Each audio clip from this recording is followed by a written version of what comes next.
Now, this directive is very limited, but it should expand. This is the essential Trump project. He shatters these gooey, awful euphemisms and empty language, which is what political correctness is, to get to the heart of the matter in his own very Trumpy, covfefe way. Watch him expertly take on the euphemism army. Are you aware that the term anchor baby, that's an offensive term? People find that. You mean it's not politically correct and yet everybody uses it? So you know what? Give me a different term. Give me a different term. What else would you like to say? The American-born child of an undocumented immigrant. Oh, you want me to say that? Okay. I said, no, I'll use the word anchor baby. Excuse me. I'll use the word anchor baby. It's brilliant. This was, by the way, one of the moments in the campaign where I started to think that Donald Trump maybe wasn't just a complete lunatic ignoramus. Thought maybe he knows what he's doing. Because what he's saying, there's anchor baby. It paints a picture. We know what we mean. We're talking about children who are born in the United States as a pathway to citizenship for themselves and their families.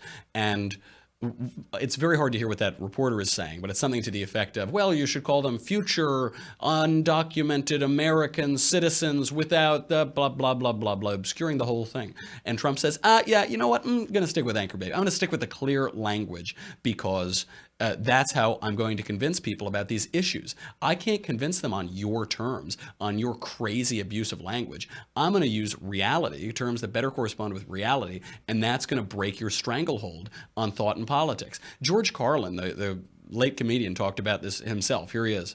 We're using that soft language that takes the life out of life. And it is a function of time. It does keep getting worse. Give you another example. Sometime during my life, toilet paper became bathroom tissue.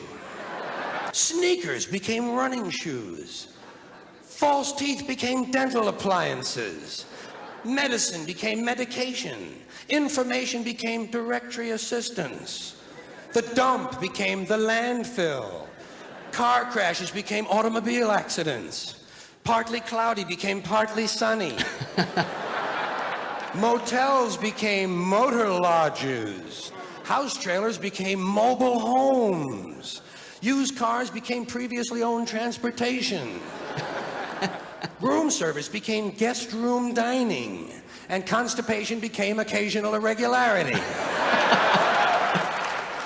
By the way, this is like decades ago that he's talking about this. It's gotten so much worse since then, but it's that soft language. It takes the life out of the words. It takes what's convincing out of the words so that the people who are using this deceptive language, so that they can deceive us. Euphemisms are insidious. You know, people often say, oh, it's just semantics. You're just arguing over semantics. And of course, these people don't know what semantics means. Semantics means meaning. It's the study of meaning. It's how signs and words and symbols relate to one another and to reality. This is why the euphemisms are so insidious. They just proceed by subtly deceiving us, by painting just a little bit off an untrue picture of reality. Christopher Hitchens wrote, "For the sake of argument, then, one must never let a euphemism or a false consolation pass uncontested. The truth seldom lies, but when it does lie, it lies somewhere in between. It lies, it's just a little off. We're just going to push you slightly a little bit off the mark until we see a vision of reality that bears no relation to the truth." Winston Churchill mockingly admitted, quote, "Perhaps we have been guilty of some terminological inexactitudes." What he's really saying is we lied to you, but he's mocking even that concept in that phrase, terminological inexactitudes. Because if you heard that, if some lefty went on television and said terminological inexactitudes, your eyes would glaze over and they would get away with the deception. But really it's lies. That PC and euphemisms like this are lies. Language is the medium of our consciousness. It's how we view the world. That's why the left is so insistent on political correctness, on everybody using their terms and looking at the world on their terms. This is why they're so insistent over these pronouns. Virtually nobody in the country suffers from psychological gender confusion. There are like 5 of these people. There are not a lot of these people. They're suffering and we can be compassionate to them. But the left has invested countless funds, countless hours, energy into a national campaign to make everyone refer to men as she and women as he. Why are we talking about this all the time? Doesn't that strike you as a little odd? If this campaign of language were really about the vanishingly small minority of people clinically confused about their biological sex, wouldn't it be a smaller conversation? But of course not. It's part of a larger project of language to get us to buy their premises, their relativistic premises, their debased and barbaric view of politics where we're just different competing interest groups that have no relation to the truth, rather than civilized people who look at the world in different ways and debate it and try to get to reality. The truth is arrogant. They try to use reason to get to that truth. Here are some other examples. This is unbelievable. We no longer have criminals. According to Obama's Department of Justice, we have justice-involved youth. Justice-involved youth is the terminology that Obama's DOJ started using to refer to criminal kids.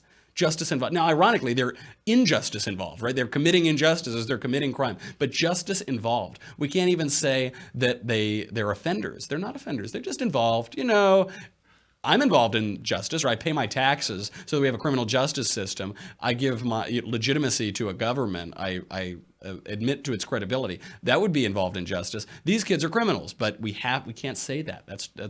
That's too mean. That gives us the wrong picture. We don't have wars anymore. We just have overseas contingency operations.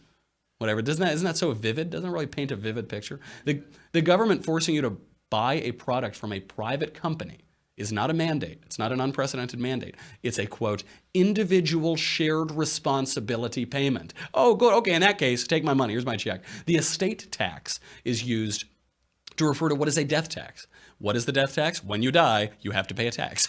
It's unbelievable. That has been taxed at the corporate level, at the income level, at the capital gains level. But they got to get you on the estate, or rather on the death tax, by calling it the estate tax. Oh, well, it's an estate. It's no big deal. Illegal aliens became undocumented workers. The most absurd version of this is the dreamers. The dreamers. These are illegal aliens. This is a clear term, but no, they're just dreamers. What, you don't like the dreamers? You hate dreams? You want to kill dreams? You monster. Women's health now means killing a baby in the womb. That is women's health. You know, when you call up your grandmother and you say, hey, how you doing? She goes, oh, well, I can still kill babies in the womb, so I have that. At least I have that. I don't think so. But that is the euphemism. We've even gone past pro-choice, which in itself is ridiculous. Of course, it's a choice. The question is, what choice is it? We have choices. We're free people. The public option or the single-payer system. Those are those two euphemisms instead of government-controlled health care. We have affirmative action instead of racial discrimination. But what is affirmative action? It's giving some people privileges based on their race and hurting some people based on their race. So I don't think that there's anything terribly affirmative for Asian students who are applying to American universities. What that is, by their view and by any serious view, is racial discrimination. But that sounds too icky. Terror attacks are man-caused disasters. Gay marriage was lost on these grounds. So the term gay marriage, which then became marriage equality, even a more outrageous euphemism, it presumed a premise. So the conservative opposition to gay marriage is not that gay people should be discriminated against or not have certain rights or whatever. It's that marriage does not include same-sex unions. It's just not what marriage is. It would be like, it's just a nonsense. It's like saying, what's the color of 7? It doesn't have a logical meaning.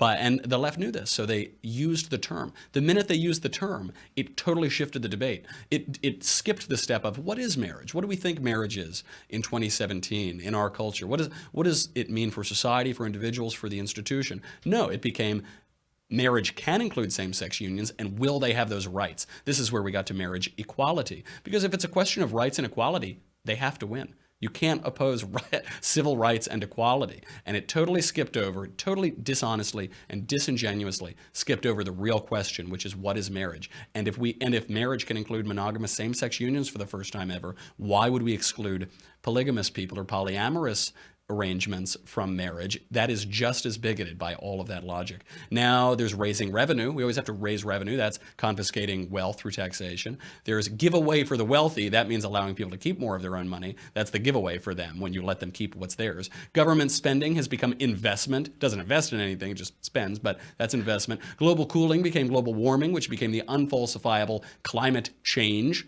It's hard to beat that. Climate change, we notice that it changes. We notice that there are ups and downs. So that's how they won an argument there. Obviously, we have the holiday that must not be named. You know the holiday. You're getting ready for the holiday season to welcome that big holiday man with the big beard and really refer back to the incarnate birth of the holiday guy. Yeah, that's This is what the war on Christmas is about. It's all same argument holds for the war on Christmas. Who cares about the words? Who cares? Just semantics. Right. They care. There's a reason they care. Even the word liberal became illiberal.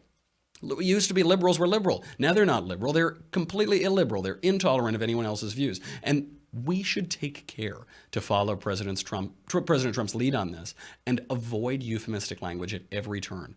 I know it's tempting. I know. I was just in New York. It's very tempting to try to make the New York Times like us, or sophisticated, fancy people at cocktail parties like us. Just say, who cares about the pronouns? Who cares about these silly terms?